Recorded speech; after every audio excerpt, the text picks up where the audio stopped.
오늘은 거사님의 6번째 제입니다.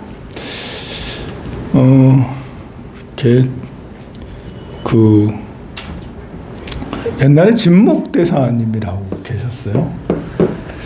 진묵대사님이 계셨을 때인데, 진묵대사님의 이제 본래 스님들은 속세 인연을 많이 끊고 사는데, 스님께서는 이제 전라도에서 태어나셔서 전라도에 한참 머무르시기도 했거든요. 근데 이제 그러다 보니까 이제 가족들과 연결도 되잖아요.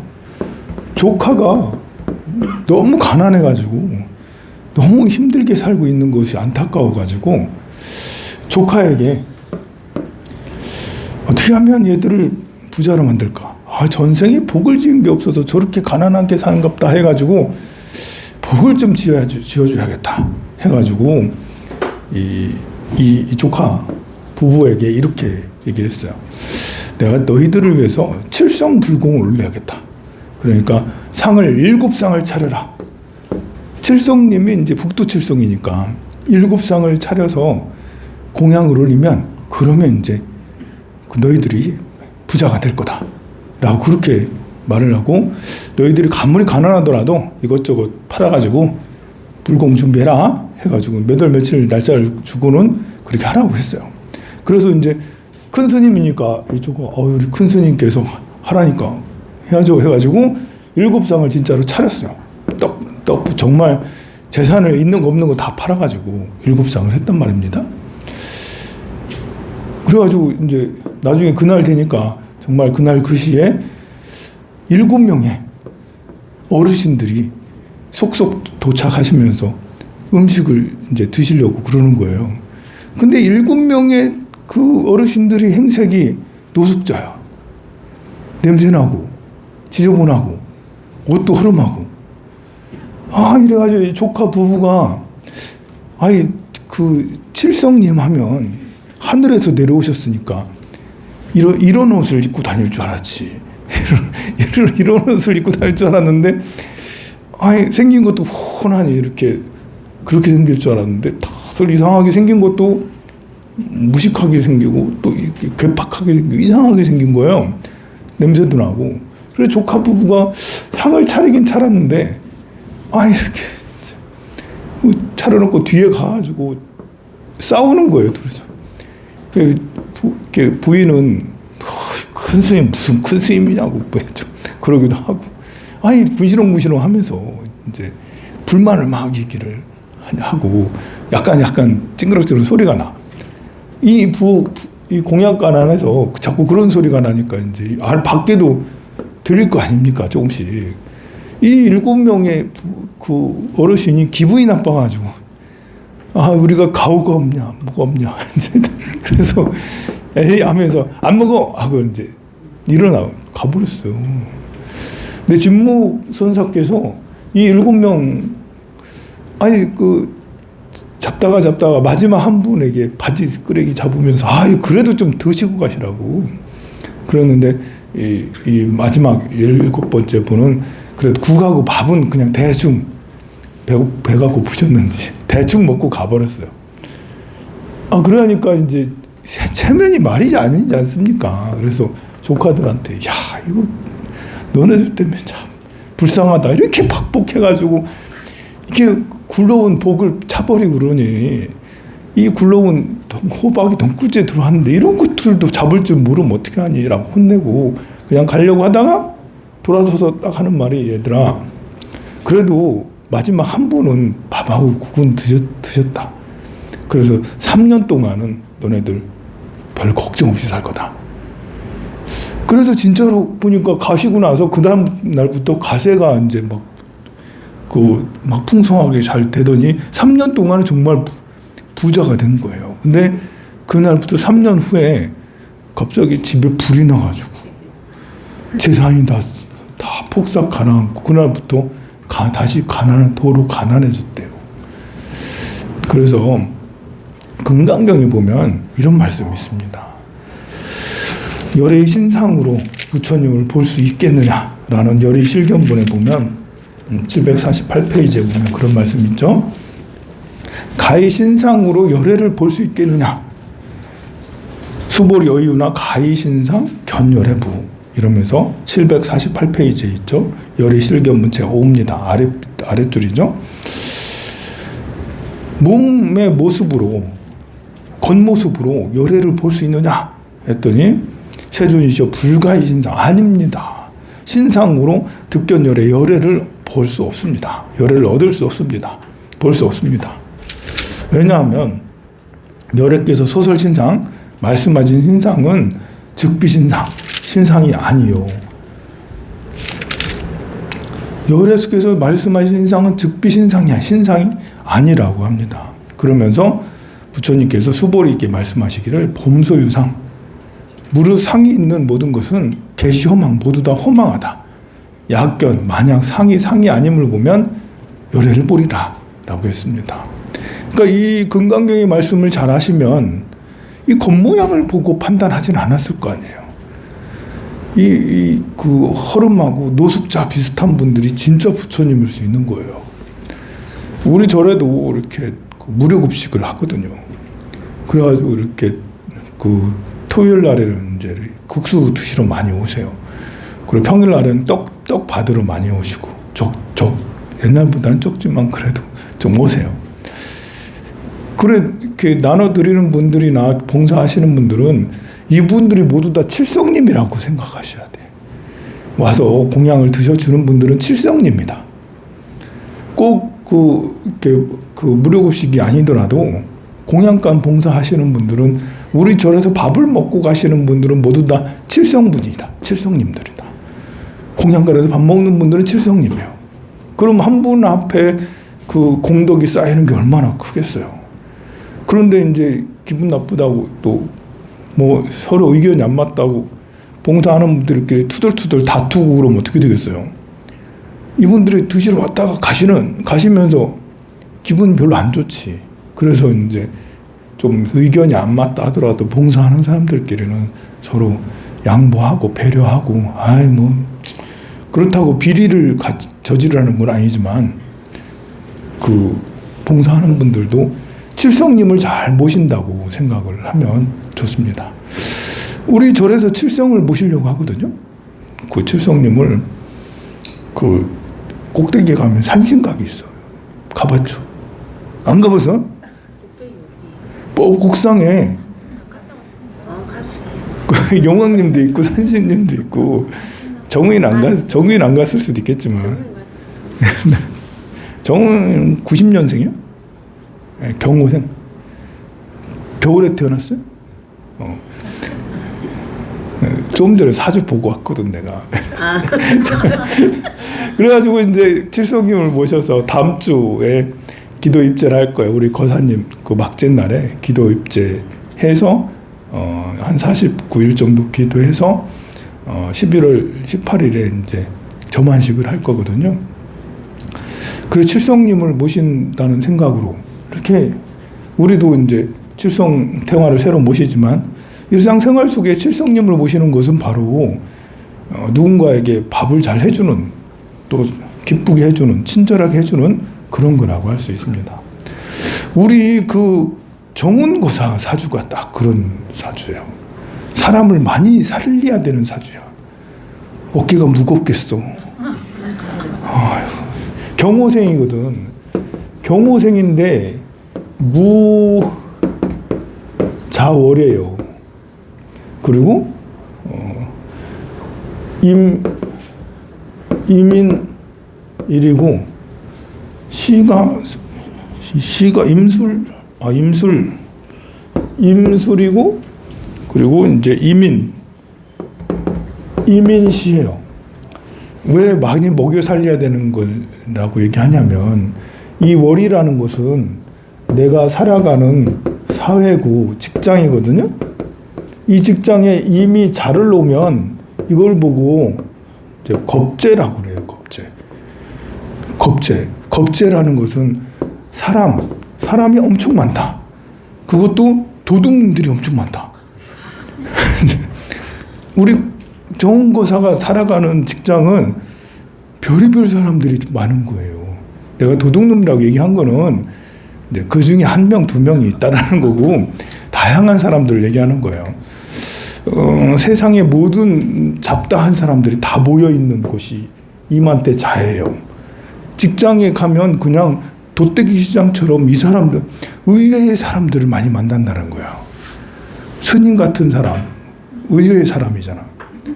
평상시 보는 사람이 아니잖아요. 신부님도 그렇고, 또 정치인도 그렇고, 연예인들도 그렇고, 무슨 금융인 이런 사람들도 그렇고, 온갖 유명하고, 온갖 범죄자고, 온갖 이상한 사람들 다, 트럼프도 만날 수 있어, 이렇게 되면. 사실 그런 곳에서 일하게 돼요. 지금은 이제 이렇게 온라인으로 해가지고 재택 이렇게 하고 있지만, 실제로 이렇게 오프라인으로 가면 별의별, 지금도 온라인 재택으로 하더라도 관계하는 사람들은 그런 사람, 이상한 사람들하고 관계한다니까? 일을 할 때. 그거는, 지금뿐만 아니라 20대도 그랬고, 10대도 그래. 하도 이상한 사람들을 많이 봐. 그래서 지금 하나도 이상하지 않아. 당연한 것처럼 여겨지는 거죠.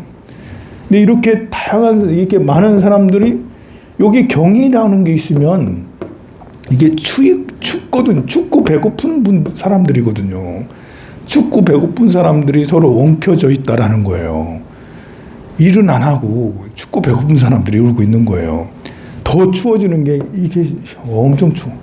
그래서 정원거사는 추위를, 춥고 배고프고 힘들고 이런 것들을 아무렇지도 않게 그냥 별거 아니지 뭐 그 정도야. 이런 마인드가 필요해요. 그래서 추운 것도, 태풍이 불어도 뭐 이 정도, 남들 다 태풍 겪고 사는 거 아니야? 겨울에 눈보라가 쳐도 다 그렇게 하면서 사는 거 아니야? 어려움이 있어도 그냥 엄마한테 힘들어요, 이런 말 안 한다니까? 그러잖아.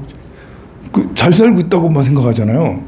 아니에요. 온갖 폭풍들이 다 지나가고, 온갖 힘든 것들이 다 지나가는데, 정훈이는 그걸 몰라요. 그냥, 이렇게 내가 해야 되는갑다 하고, 그러고 있는 거예요. 그러면 잘 사는 거예요. 만약에 엄마한테, 엄마 나 힘들어 죽겠는데, 위로 좀 해줘. 이렇게 하면 그날부터 망했다라고 보면 돼. 그렇게 하면 내가 뭔가 이렇게 상처에 휘둘려서 정신을 못 차리고 있다는 거거든요. 약간 무감각하니 누가 때려도 그냥 맞으면 사는갑다 하는, 그렇게 하며 살면 이제 미래가 엄청나게 밝게 되는 거예요. 우리 정원거사는 복이 엄청 많아. 좋겠어요. 돈이 많다고요. 여기 이게 돈이거든. 이게 정제예요. 그냥 편제도 아니고 정제라는 돈이에요. 돈이 좀 멀리 있지만 이걸 끌어오거든요. 돈을 이쪽으로 끌어와, 내 집으로. 가만히 있으면, 뒤에 가만히 있으면. 그러니까 일하다가 욕심낼 필요 없어요. 남들 뒤처리 다 해주고 그러다 보면 큰 덩어리가 나한테 뚱 들어와. 왜냐하면 이 술이라는 것은 깐깐한 거거든요. 그렇지만 이 연애에 있는 죄를 갖고 오는 능력이 있어요. 이 연애에 있는 죄는, 연애는 큰 걸 말하는 거거든요. 국가에서 쓰는 그 예산이 한두 푼이 아니잖아요. 이건 국가에서 쓰는 예산이에요. 그래서 뒤에서 이런 거 관리하다 보면, 만약에 금융회사에서 이렇게 있다 보면, 이 고객님들의 큰 돈일 수도 있어. 큰 돈이 있어. 이 큰 돈을 관리하다 보면 나한테 떡고물이 시간이 지나면, 이거는 처음부터 생기는 게 아니에요. 시간이 지나면 이곳이 조금 오게 되죠. 이게 삼합이라고 해서 돈 다루는 사람이 내 주변에 엄청 많은 거예요. 그래서 이 정도 되면 정말 금융회사 다니는 펀드 매니저도 할 수 있어. 그 사람도 고객들 관리를 다 해주는 사람이 될 수가 있거든. 그럼 이게 나중에 슝 올 수 있죠. 시간이 지나면 다 내 것이 될 수 있어요. 그런데 견뎌내야 되는 게 있죠. 사람들 다 먹여 살려야 된다는 거예요. 여기 보면 이게 재능이거든요. 우리 정운거사의 재능이 무라는 것이 재능이에요. 기획력도 있어요. 전략 기획력도 있는데 그것보다도 무라는 것은, 여기에서 무라는 것은 이렇게 큰 저수지의 댐 같은 거거든요. 무가 댐이에요. 저수지가 있으면 물을 딱 막는 거예요. 저수지는 다른 말로 뭐라고 하는지 알죠? 저수지는 은어예요. 그 금덩어리, 돈이 많은 걸 저수지를 하는 거예요. 예. 저수지 하나 가지고 있으면 평생 돈 걱정 안 하고 살 수 있다. 저수지를 그냥 갖고 있는 게 아니라 이제 댐을 탁 막는 것도 있어. 이게 댐을 탁 막아. 근데 이 저수지라는 것은 좋기도 하고 돈이니까 좋기도 하지만 위험하기도 해요. 범람할 수 있잖아요. 그리고 이 댐이 든든하게 딱 막아줘야 되는데 이것도 역시 견디는 거. 견뎌내는 거. 회사에 취업돼 있으면 회사의 어려운 상황들을 내가 다 해결을 해야 되는, 네가 가서 좀 해봐 라고 자꾸 날 시킨다니까. 그래서 필드에 나가서 이렇게 어려운 것도 힘든 것들을 다 막아내야 돼. 스트레스가 얼마나 크겠어요. 그지만 그걸 스트레스라고 여기지 말고 자아성취. 내가 해냈구나. 나 아니면 할 사람이 없구나. 그리고 내가 또 이번에 또 해냈구나. 나 괜찮은 사람이네? 라고 그런 자아성취로 써야 돼요. 산에 올라가면 힘들어요. 에베레스트 산 올라가면 힘들죠. 얼마나 고독하고 괴롭고 힘들겠어요. 그런데 왜 올라가요? 자아성취를 위해서 올라가요. 그 힘든 일을 마다하지 않고 몇십 일, 몇백 일 동안은 배낭 메고 다니면서 추위 견뎌내고 배고픔 견뎌내고 그 위험한 걸 다 견뎌내. 누가 시킨 것도 아니야. 그냥 내가 좋아서 에베레스트 올라간 거예요. 그리고 결국 해내. 아, 나 괜찮은 사람이네. 세계에서 이런 일을 할 수 있는 사람은 나밖에 없는 것 같아. 이런 자아성취. 내가 스스로 그런 어려운 것들을 해내는 내가 대견스러워. 이런 생각을 가지면 실패 걱정할 필요 없어요. 이렇게 좋은 사주가 여기 있다니 참 복도 많아. 이렇게 좋은 걸 본 적이 잘 없어. 이렇게. 그런 부분에 대해서 말하는 거예요. 지금 그런 마인드를 가지면 정말 이렇게 무엇을 해도 실패는 있겠지, 당연히. 100% 성공이 어디 있어요. 근데 10에서 20%는 실패한다고 보고 나머지 7, 80%는 항상 성공하게 돼요. 그 희망을 가지고 쭉 가면 돼요. 34살? 34살, 35살. 올해부터죠? 올해부터는 사람이 중요한 시기가 됐어. 지금까지도 사람이 중요했지만 이제 앞으로는 이제 대인관계로 계약을 맺고 대인관계로 뭘 하고 그럴 때거든요. 그래서 사람들에게 엄청 선물을 많이 해야 돼. 스님한테는 안 해도 돼요. 잘 들어요. 스님한테는 안 해도 돼요. 선물 안 해도 돼요. 네. 다음 주가 아버지 막재고 그러니까 그 사비를 털어서 보살님들한테 초콜릿 하나씩 다 선물하고 그렇게 해요. 그 모르는 사람들한테 선물을 많이 하고 또 고객들한테 선물을 많이 하고 윗사람들한테 선물을 많이 하고 또 보는 사람들한테 자꾸 선물을 많이 하고 그러면 그냥 되는 모든 것들이 다 쫙 잘 되는 그런 것이 펼쳐지게 돼요. 더 굵직굵직하고 큰 일들이 더 많아지게 돼요. 재물에 대해서 더 그렇고요. 자, 옛날에 한 마을에 이 마을이 나중에 용두리로, 지금은 용두리가 됐어요.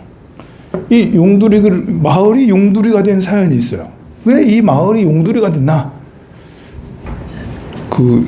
이 마을에 진짜 부자가 있었거든요. 돈 많은 부자. 부자인데 구두쇠야.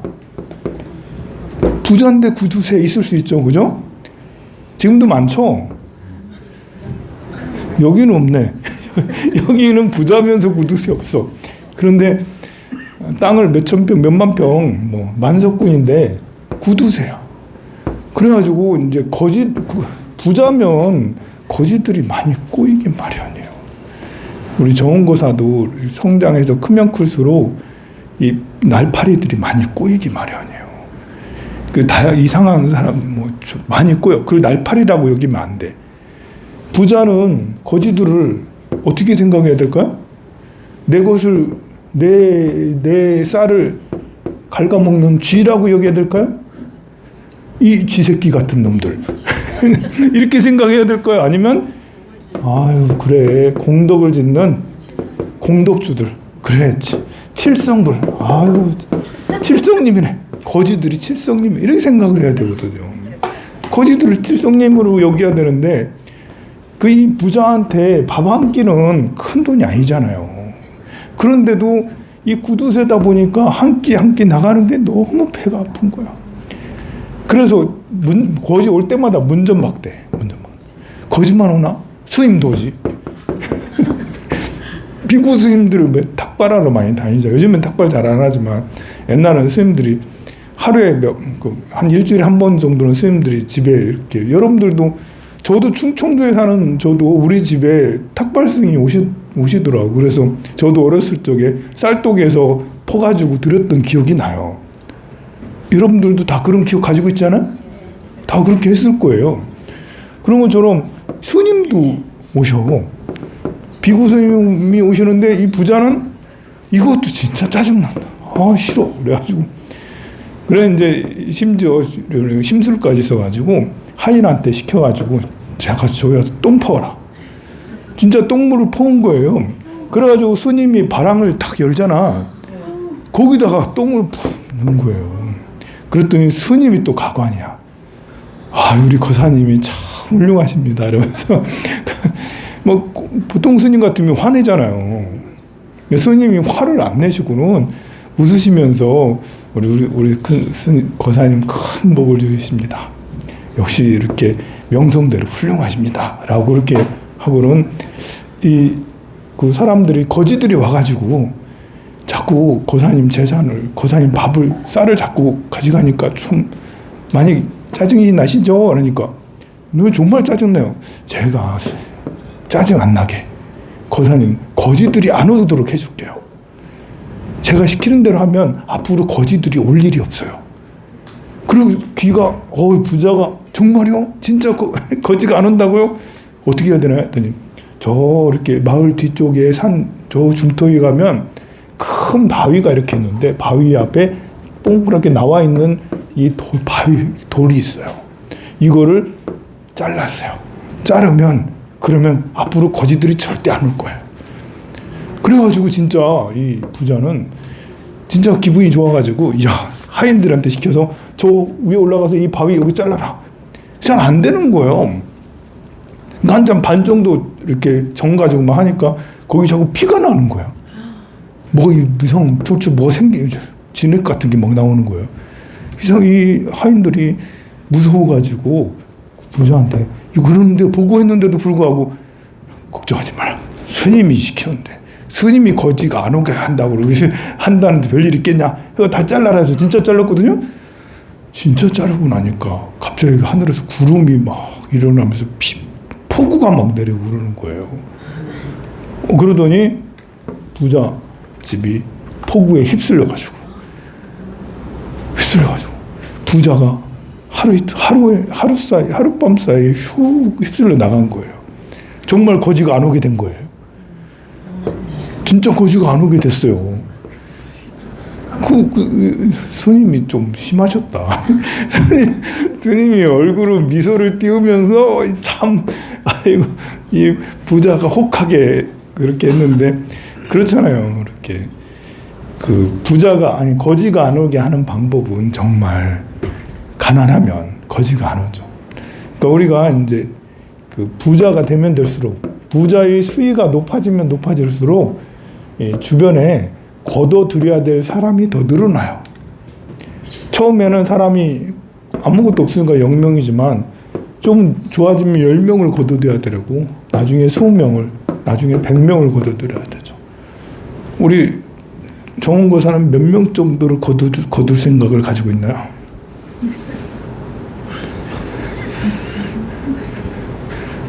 처음 듣는 질문이라서 약간 생각 안 해본 질문인가요? 그래도 몇 명 정도 한번 해볼 이런, 지금 그냥 뭐 단순하게 지금 생각해서 난 몇 명 정도는 사람을 거둘 수 있다. 10명? 그래, 처음 들었을 때 10명이니까 나중에 열의 제곱 10의 10제곱 하세요. 10의 10승을 하세요. 이 정도는 해야죠.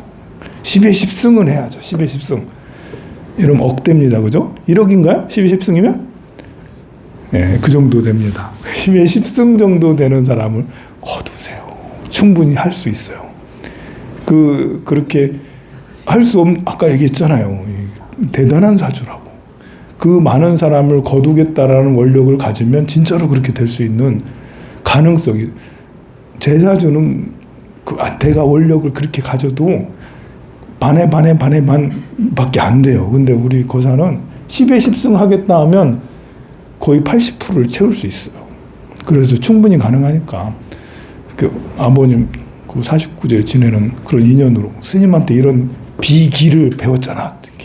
비법을 딱 배웠으니까 이 배운 걸 잘 쓰면 10의 10승의 인구를 책임질 수 있는 그런 것이 충분히 될 거예요. 그런 포부를 가져도 돼요. 충분히 될 수 있어요. 좋은 사람들을 앞으로 많이 만날 거예요. 앞으로 10년 동안 별의별 사람들을 많이 경험하게 되는데 그중에 귀인을 여러 만나게 될 거예요. 그분들과 좋은 관계를 맺으면 반드시 10의 10승의 인구를 책임질 수 있을 만큼 될 겁니다. 그리고 우리 아버님도 좋은 곳에 잘 보내드려서, 극락세계에 보내드려서, 극락세계에서 우리 정우인 잘 있니? 이러면서 이제 한 번씩 오셔가지고 머리숱 다듬고 가면, 그러면 더 잘 될 거예요. 그러면 영가님을 천도하도록 6번째 제를 모시도록 하겠습니다. 영단을 향하세요.